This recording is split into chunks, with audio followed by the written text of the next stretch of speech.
それでは少し時間をオーバーしてしまってすみません。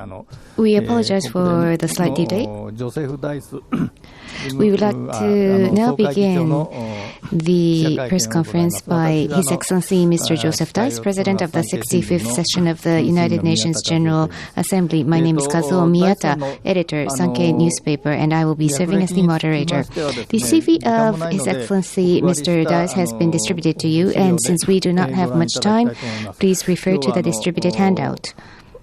Today, COP10 of biodiversity, disarmament, nuclear disarmament, and reform of the Security Council of the United Nations will be the subject he will probably touch upon. Your Excellency, please. Mr. Chairman, thank you very much. Ladies and gentlemen, it's a great pleasure for me to be with you for some moments and to give you a briefing about the different parts of the visit I had the honor to pay to Japan and to the COP10. Of course, I will not start this press conference without saying that during this visit, one of the outstanding and for me also most emotional moments certainly was the day yesterday when I had the opportunity to pay tribute to the victims of Hiroshima and also to do with the Japanese government and I imagine the Japanese people give a strong message in the direction of disarmament and the creation, the establishment of a nuclear weapons-free world. But the visit was originated also by the fact that there is still running in Nagoya the COP10 high-level meeting on biodiversity, the Convention on Biodiversity, and I hope, of course, that all the efforts the Japanese chairmanship of this conference is giving and deploying will succeed, since they should be able today or are trying today to come to a favorable issue of this conference. Why should the President of the General Assembly of the United Nations attend this COP10 meeting? My presence there goes back to the high-level meeting we have in September in New York at the General Assembly, and where for this year we also had a high-level meeting on biodiversity.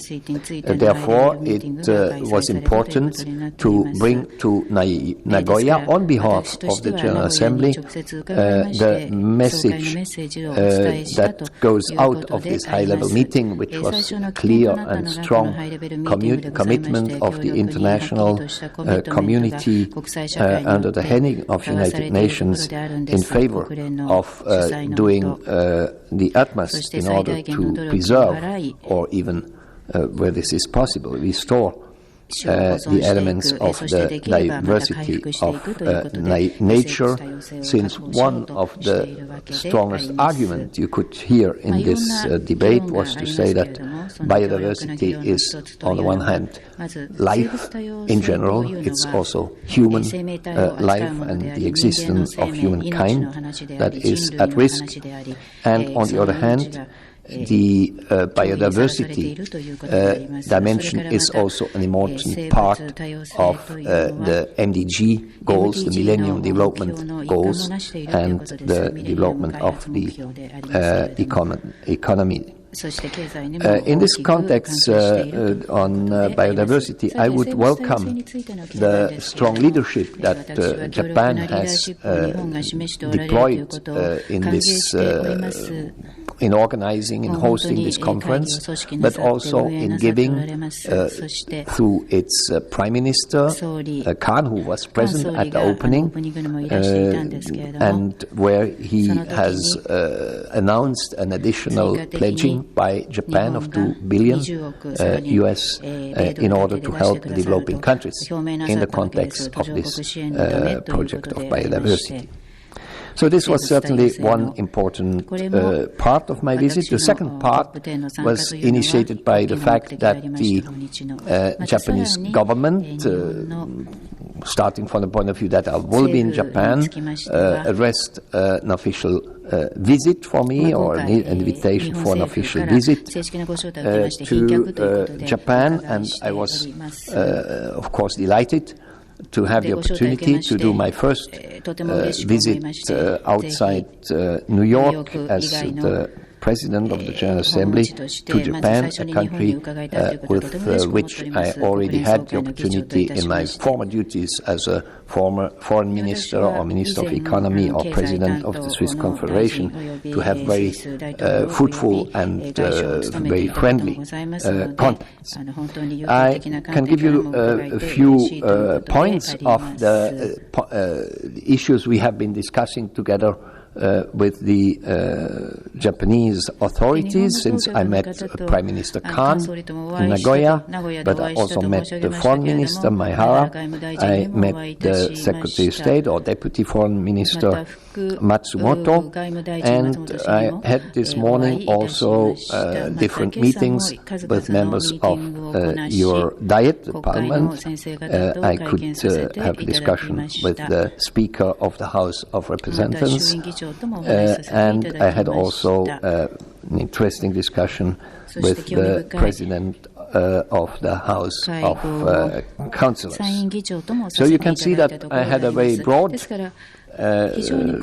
contact to your government, and as a President of the General Assembly of the United Nations, it was of course for me a duty to thank the Japanese government for its commitment to the United Nations in general, being as of course very engaged member, a member that shows leadership, but a member that also has at all times been able to bring to the United Nations very bright and motivated and expert people. And finally, Japan, as we know, is one of the most important, the second exactly, contributor to the budget of the United Nations. So for this, I wanted, of course, to express our sincere consideration and thanks to the government. What the topics we have addressed is concerned, of course, you cannot at this time come to Japan and from the United Nations and not talk with the officials about the reform of the Security Council. Since you know, Japan is announcing its candidatureship in order to get a permanent seat in the Security Council together with other partners. It is of course not the role of the President of the General Assembly to have a position on the Member States' goals in this discussion. My role is to chair the debates or to organize consensus, because this important project where finally it is about bringing Security Council and UN organizations, institutions in general, in shape with the present world, knowing that our charter goes back to the 40s and has only known very rare modifications. Everybody is agreeing on that. We have to adapt and to take into account that UN no longer is an organization of 54, but now of 192 members, that power, economic, political, and else has shifted in many directions, but especially also from west to east. So we have to take this into account. Now you will ask me, but how is it possible if everybody agrees on that it takes 15 years to up to now and not having a solution for the moment? Because of course there are many different ambitions, and the role is to find the solution that can be a win solution for all the members. What we are doing and what I try to do under my presidency, we only have 1 year, so it's difficult to solve in 1 year what others have not done in 15. But my aim is to bring the whole process into real negoverations. Therefore, I have confirmed the facilitator. I have convened first meeting on intergovernmental negotiations, the 21st of October, and I hope that until the beginning next year, we will be able to put into shape the process. And if we can bring the countries, the members, because it's the member states who have to decide, to real negotiations, this could already be considered to be progress.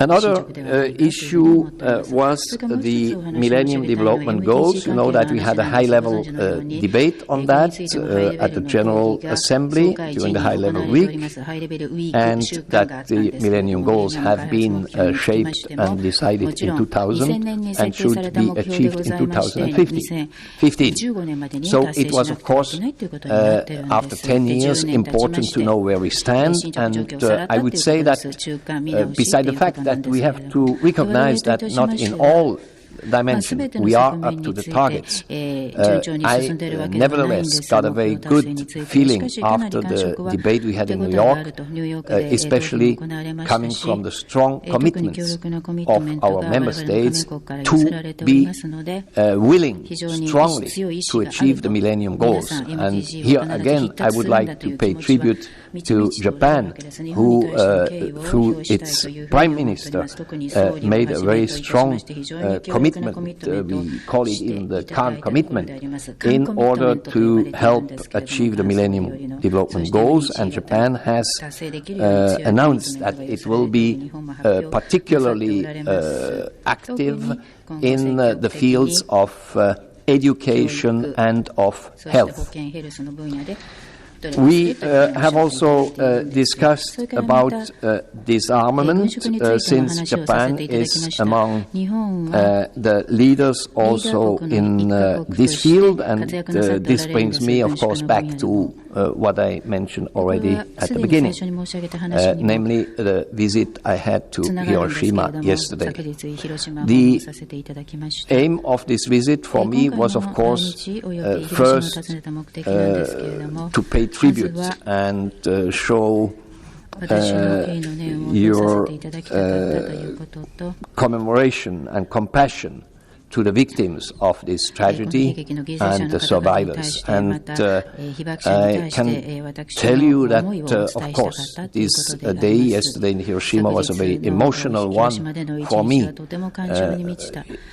especially because I had also the possibility to meet the special communicators the Prime Minister has designated. I met one survivor from Hiroshima, one from Nagasaki, and we had an exchange during half an hour up to an hour, which was, of course, very emotional.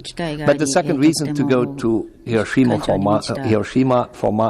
me was also to give, from this standpoint, a very strong message to the outside world, to our members of the United Nations, in the sense that we have to do more work in the field of disarmament.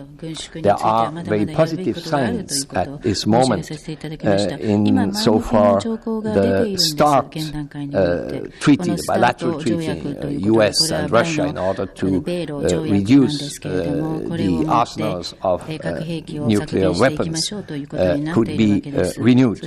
And also that on non-proliferation treaty, we have had a special session during the general debate of the United Nations, and the Secretary General conveyed his conclusions to the General Assembly, and our General Committee has put this point, namely revitalize the disarmament procedure on the agenda of the 65th session.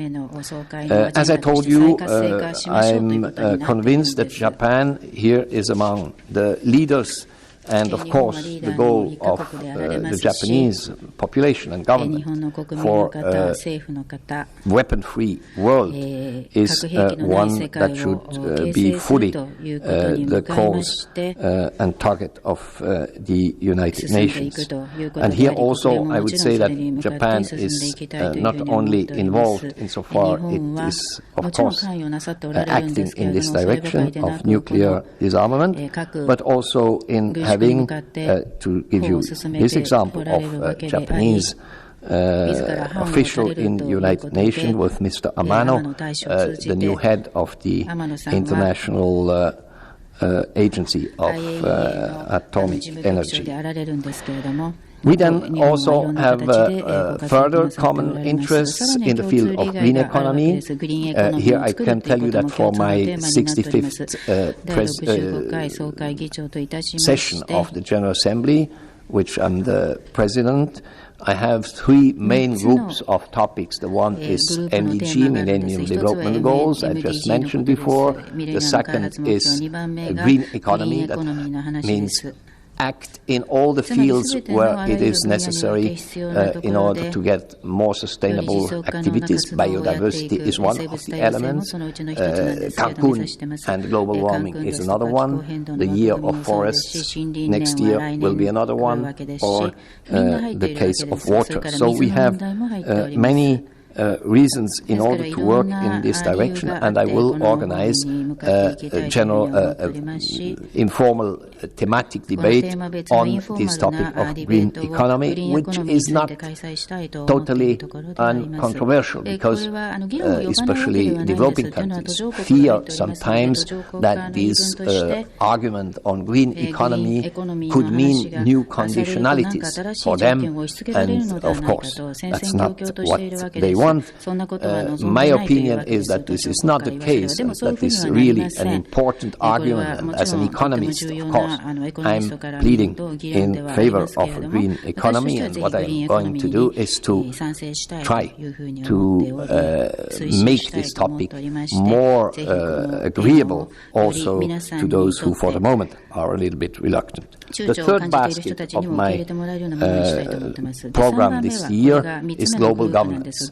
Global governance, which has been, I have given this as the theme for the general debate, and I had a very great success on that, since many majority of delegations have taken up this topic, which is about how can we find common solutions for challenges which are global, that means cannot be solved by individual countries, like global warming, economic crisis, but also terrorism, pandemics, and many more. In a world where we have sovereign states and not a global government, but simply global governance on the behalf of consensus solutions. How can we make this more efficient? And that we are working about. It's the case of the G20, where we say, does this marginalize the United Nations General Assembly? And I try to give answers on how we can bridge between the General Assembly and the G20. That's the reason why last Friday afternoon we had in New York an informal, I convened for an informal plenary meeting of all the 192 states to have a debate on the Seoul G20 topics in presence of the host country, Korea, and the Secretary General, who will represent the United Nations in the G20 meeting. And in this way, it has been possible in an institutional framework of the General Assembly to have a debate also for those who will not be present at the G20 meeting in Korea. And I hope that this will contribute to this bridging And we will have an after-Seoul meeting of the same kind, again with the Secretary General and the host country, and France, who will be chairing the G20 next year, already announced its interest to cooperate in this way with the General Assembly. Finally, I would tell you that I had a lot of activities aside these main events. I already mentioned my visit to Hiroshima. After our meeting, I will give a lecture at the UN University. This is another dimension of Japan in the United Nations, since this university is here in Tokyo, and I'm delighted to have the opportunity to take the floor there. I also met the United Nations Association of Japan and had a very motivating discussion with them. Or when I was in Hiroshima, I could meet the governor and the mayor and a former president of the local parliament, and in this way could also have an insight in the local governance here in Japan. That's to summarize my visit, and Mr. Chairman, I'm giving back the chair. はい、ありがとうございました。Your Excellency, thank you very much. MDGs の話、それから、You've touched upon MDGs, disarmament, COP10 の話、COP10. 幅広くしていただきました。Thank you very much for touching on wide-ranging subjects and governance, including the reform of the Security Council as well. Time is extremely limited, and we apologize for that, but we would like to now begin the Q&A session. Those of you who have questions, please raise your hand. Identify yourself and your affiliation, please, before you proceed to your questions. Any questions?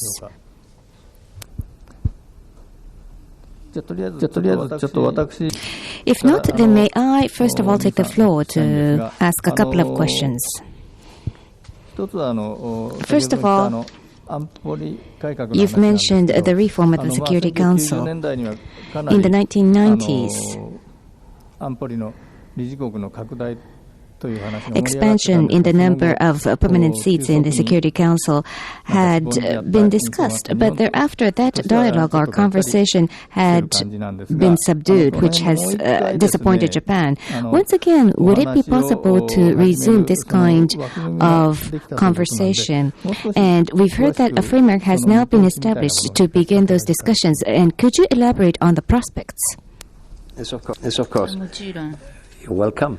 The actual situation is that the facilitator, that means the permanent representative of one of the countries, member countries, in fact it is the Ambassador Tanin from Afghanistan, who was the facilitator already for the 2 past years, has worked out now a document that has been, we can say, agreed by the member states on what the different positions are. So we know today what the different member states have for aspirations in this process. And now we have to try to bring these positions, which are of course quite far in some points from each other, together, and this can only be done by the member states themselves, because they are the only one that can change their own position. And you may know that these positions are very different according to the countries you are, or the regions also you are talking about. Japan is what we call a member of a G4 group. That means there are 4 countries who are asking for permanent membership in the Security Council. Apart from Japan, you have there India, you have Germany, and you have Brazil. So this is one position. It's quite clear, or nearly clear, because you have different modalities you can have when you create new memberships or permanent memberships in the Security Council. Then you have Africa, and in Africa it's the African Union. At a summit of its heads of states, who has adopted a position which asks for permanent membership for African countries, 2 maybe, and they ask for the veto at the same time. Then you have a third group of countries which entitles itself Unite for Consensus. They propose some kind of intermediate solutions. That means that they oppose on the creation of new permanent members, and on the other hand are prepared to create different modalities for the non-permanent members. For example, instead of being a member during 2 years, you could be it for more than 2 years, let's say 5, for example. And you can be re-elected or not. So, you see, if you go around all these positions, and I haven't given you the whole list of them, you will see that there are some very crucial oppositions. And the role is now up to the member states to negotiate together in order to find something around which all the 192 can gather and say, okay, we accept this.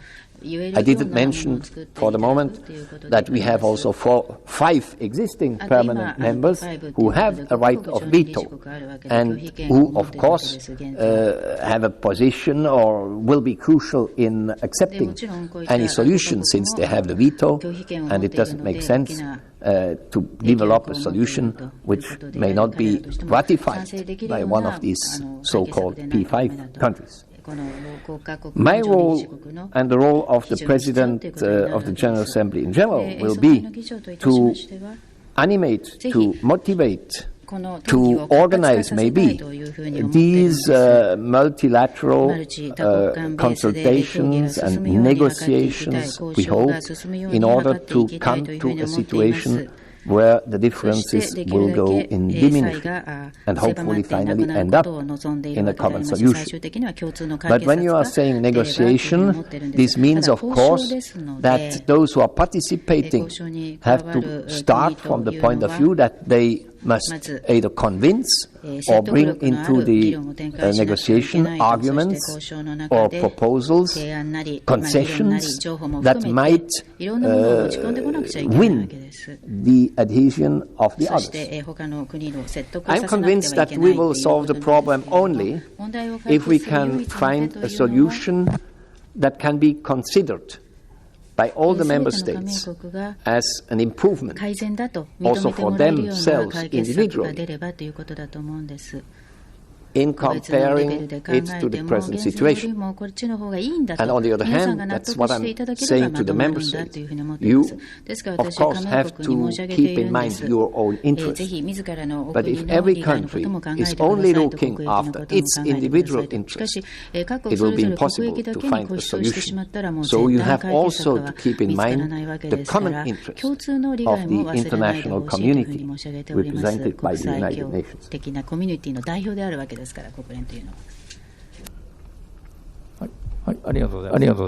Thank you very much. Are there other questions? ちょっと次の日程があって、President Deiss has to leave at 4 o'clock because of the next appointment. Yes, please. Please go ahead. 共同通信と申します。 Abe of Kyodo Press.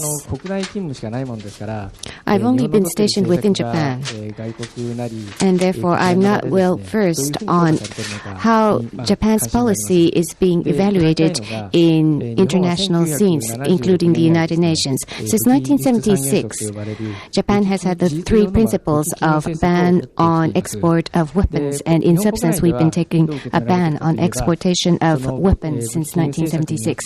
The general view in Japan is that because of that ban on export of weapon, that export ban has given Japan power of persuading as Japan tries to take leadership in disarmament dialogue in places like UN. My question, now with regards to the export ban of weapons, did you know that Japan has been taking that policy, and how is this, if so, how is this policy being evaluated on the international stage? And also with regards to this export ban on weapons, because of this, it is not possible for Japanese parties to participate in joint development of weapons, and therefore that has somewhat made it difficult for us to procure weapons. And there is a group that is advocating the review of this export ban. So, on one hand, there is this group who advocates the review of the export ban. And if once this is to be placed under review, what image will other countries have, and how will that impact to the presence of Japan in the international stage? Thank you. Thank you for this question. It is, of course, not the role of the President of the General Assembly to make comments on the policies of the member states. So I will not go and say Japan is right in doing this or is wrong in doing that. Because if I'm starting to do this for all 192, you can imagine that it will not be easy for me to come back to New York and to chair the sessions. What I can do is make encouragements or even appreciate the commitment our members give to our goals. And one of the goals, or the primary goal of the United Nations is, and you remember that the United Nations have been created just after the last World War in 1945. We were talking about Hiroshima, which happened on the 6th of August in 1945. And the UN Charter, who has been signed in San Francisco on the 24th, was last Sunday, the United Nations Day in San Francisco the same year in 1945. So you can imagine what it means when in this charter under Article 1 is written, the first goal of United Nations is peace and security. So all the members, they have committed in entering the UN to this goal of peace and security. The other goals are cooperation, international, and friendship among all countries. So now you can make the analysis yourself, what it means if Japan adopts a ban on exports of arms. Is it in the sense of the charter or not? We have no arms at all anymore in the world. Probably it would not be possible to have wars anymore. So what I can say, and I said it in my statement before, Japan is considered to be strongly committed to the United Nations goals, especially in disarmament, and is even playing a role of a leader in this field. Unfortunately, for the moment, it has not been possible to get the same commitments from all the member states, and that's why we are acting, and I'm, as a president, very much committed to put forward all the debates and all the work on disarmament. Especially for this reason, I was very much engaged and happy that we succeeded to pick up what the Secretary General could achieve in trying to revitalize the debate on disarmament, non-proliferation. And for me, it was important to get from all the members the adoption of his conclusion and to put it on the agenda. So I would say that Japan has taken a policy that can be considered to be fully in line with its commitment as a member of the United Nations. Now, what the other countries think, you have to ask them directly. I hope this satisfies your question. Does that answer your question? Thank you very much. Then, any other questions? Yes, please.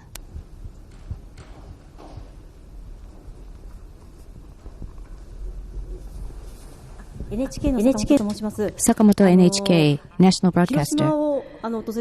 You visited Hiroshima and you said that was emotionally touching. Specifically, what did you see and what words gave you emotional impression? That's my first point. There's another area called Nagasaki which suffered from a bomb. Do you have any intention to visit Nagasaki as well? Well, what did we experience yesterday in Hiroshima? I would say first, of course, simply to know the facts of what happened, but also to see that the people involved at that moment could probably not understand even what was happening, since it was the first time something of that kind occurred, and it must have been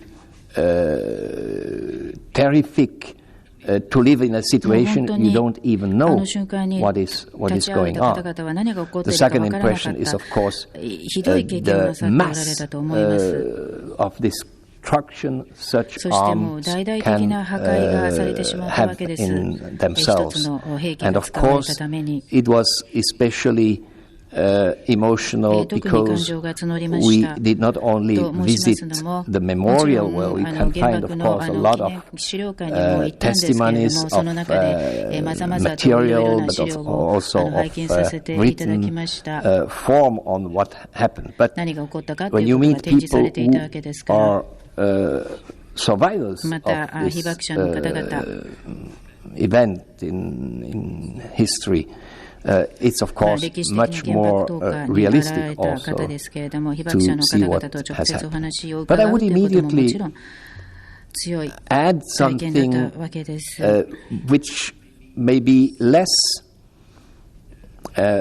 predictable when you are visiting a place of that kind. And I have been in Hiroshima. I have not, unfortunately, be able to go to Nagasaki as well, but these two special communicators I met were one from Hiroshima and the other was from Nagasaki. So, and as I heard, it was the first time this happened. So, at least I had this insight what Nagasaki is concerned.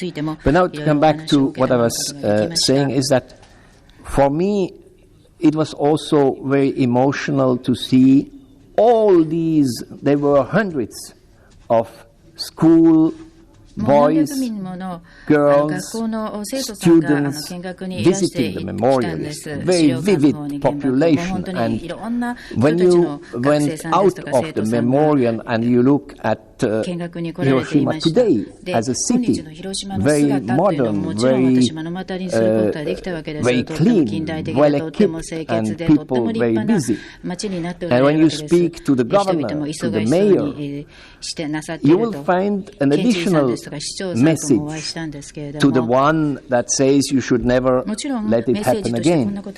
And this additional message was for me also coming from these women who survived Hiroshima bombing, saying, I nevertheless stayed all my life here in Hiroshima. And Hiroshima can today say we reconstructed, and we have been able to overcome insofar that we have been able to construct a new city. And this is a very positive message that the people of Hiroshima and the Japanese in general give to the whole world. メッセージでもあり、日本全体のメッセージとして世界に発信できることであるなというふうに思いました。はい、よろしいですか。ちょっと4時回ってしまいましたが、It's slightly after 4 o'clock, but if there is one last urgent question that you must ask, then we can entertain one more question, but if not, これでちょっと時間になりますので、we would like to close the session if there is no final urgent question. すいません、何かお名前と Excellency, could you place your signature, the date, and a short message?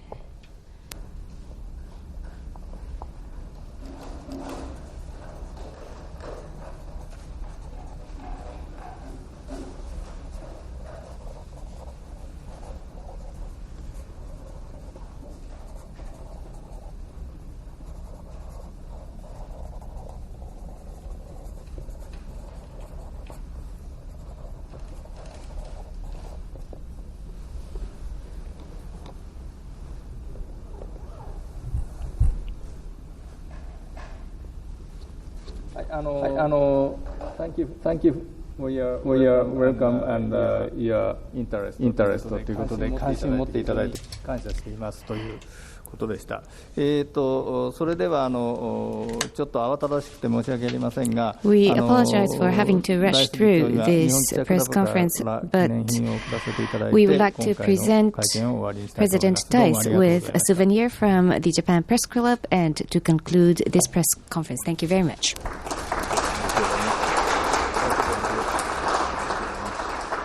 Thank you very much indeed. どうもありがとう。